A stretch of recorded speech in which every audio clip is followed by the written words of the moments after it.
Pakiramdam ko dito eh, tapos may nahulog na kahoy yan sa taas oh.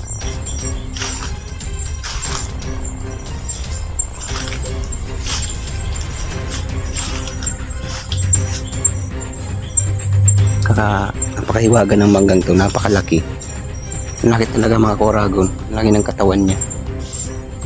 Tapos yung butas niya, yung butas nito, yung tiyempo hapon pa daw ang may gawa nito, kaya nagkaroon ng butas to sa gitna. Ayan, binutasan.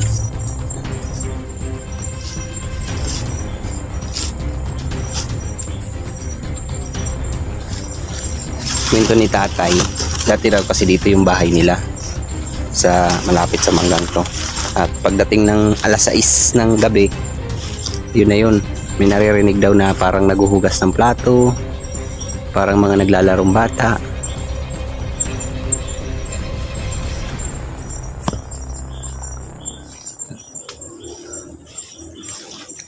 Pero dito kanina bigat ng pakiramdam ko dito mga koragon sa lugar na to.